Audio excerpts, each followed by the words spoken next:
नमस्कार, मैं हूं निवेदिता शुक्ला। लोकसभा चुनाव से पहले महाराष्ट्र में बीजेपी और शिवसेना के बीच ठनी हुई है, लेकिन दोनों एक दूसरे का साथ छोड़ने को तैयार नहीं।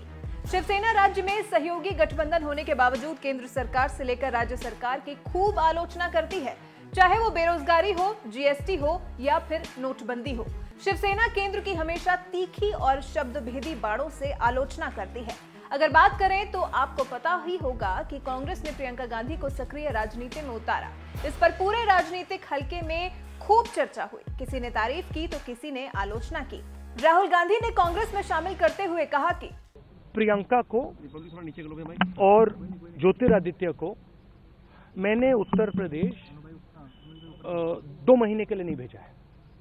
मैंने प्रियंका को और ज्योतिरादित्य को मिशन दिया है कि उत्तर प्रदेश में कांग्रेस पार्टी की जो सच्ची विचारधारा है, गरीबों की विचारधारा, कमजोर लोगों की विचारधारा, सबको लेकर आगे बढ़ने की, विकास की विचारधारा, उसके लिए लड़ना है। और मुझ में पूरा भरोसा है कि प्रियंका और ज्योतिरादित्य काम करेंगे, काम करेंगे और जो उत्तर प्रदेश को चाहिए, जो उत्तर प्रदेश के युवा को चाहिए, वो कांग्रेस पार्टी दे सकती है। मुझे काफी खुशी हो रही है कि मेरी बहन जो बहुत केपेबल, कर्मठ है, कि वो मेरे साथ अब काम करेगी। तो मुझे पर्सनल भी बहुत खुशी हो रही है। तो ये और ज्योतिरादित्य भी बहुत डायनामिक युवा नेता है।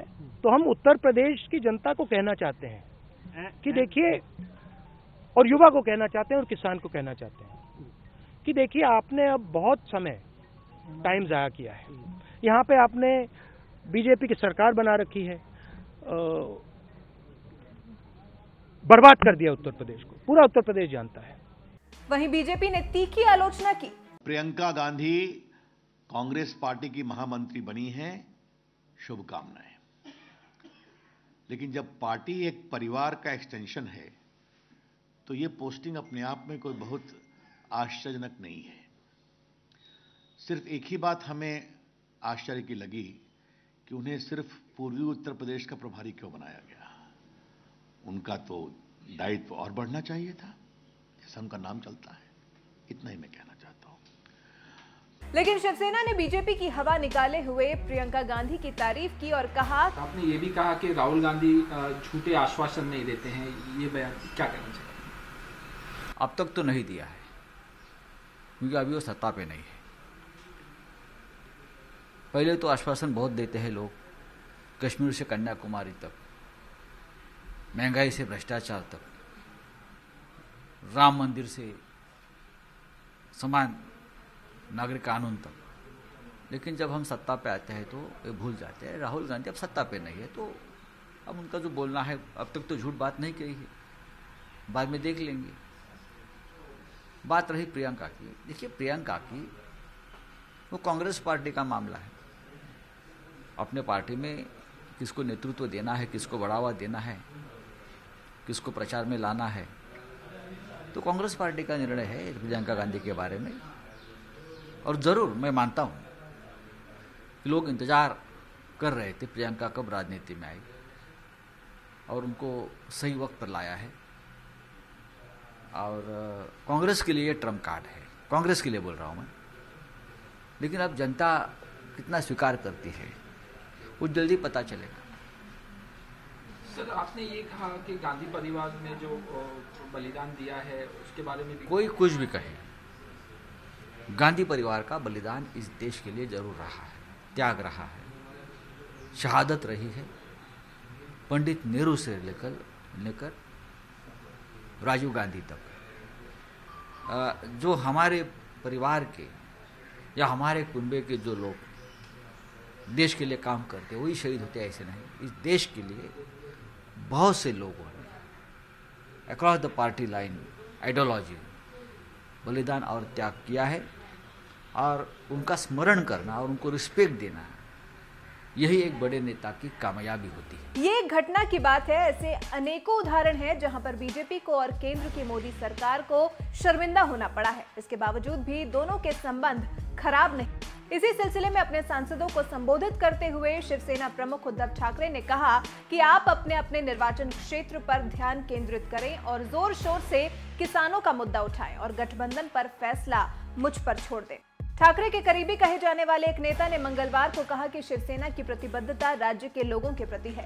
उद्धव ठाकरे ने अपने आवास मातोश्री पर शिवसेना के सांसदों और विधायकों से मुलाकात की और कहा कि शिवसेना पूरी ताकत के साथ लोकसभा और विधानसभा का चुनाव लड़ेगी। जो भी हो, शिवसेना बीजेपी की ये नूरा कश्ती का खेल राजनीति में बहुत पुराना है, लेकिन बीजेपी शिवसेना को कभी मुंह तोड़ जवाब नहीं देती और वहीं शिवसेना इतना मुंह तोड़ जवाब देने के बाद भी बीजेपी का साथ नहीं छोड़ती। अब देखते हैं कि क्या लोकसभा चुनाव से पहले बीजेपी शिवसेना के सामने झुकती है या अलग रास्ता चुनती है। ये तो आने वाले वक्त में पता चल पाएगा, लेकिन फिलहाल बीजेपी अभी अपने किसी भी सहयोगी को नाराज नहीं करना चाहती है। ये बात हम इसलिए कह रहे हैं क्योंकि कुछ दिनों पहले ही बिहार में लोजपा के साथ गठबंधन बड़े ही अजीब तरीके से किया। बिहार यूनिट के हम तीनों घटक भारतीय जनता पार्टी, जदयू और आरएलएसपी लोक जनशक्ति पार्टी, तीनों पार्टियों के नेताओं ने आज बैठकर नंबर ऑफ सीट के बारे में अलायंस का प्रारूप आज फाइनल किया है। लंबी चर्चा के बाद ये तय हुआ है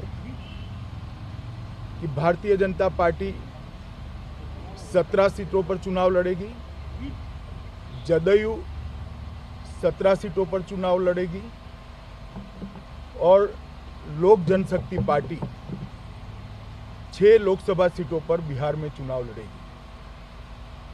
और रामविलास पासवान साहब भी एनडीए के प्रत्याशी नाते इमीडिएट जो राज्यसभा का चुनाव आएगा उसमें एनडीए के प्रत्याशी रूप में राज्यसभा में एनडीए की ओर से आएंगे। पूरे बिहार की जमीनी राजनीति हकीकत, हर सीट का राजनीतिक स्थिति और एनडीए के गठबंधन की स्ट्रेंथ को देखकर सर्वानुमत से तीनों पार्टियों ने फैसला लिया है। इस लिहाज से लगता है कि जिस हिसाब से बिहार में नीतीश कुमार ने बीजेपी से बड़े भाई का दर्जा ले लिया, ठीक उसी तरह शिवसेना महाराष्ट्र में बीजेपी को नीचे करते हुए बड़े भाई का दर्जा लेकर ही रहेगी। फिलहाल राजनीति में कब क्या हो जाए ये कोई नहीं जानता।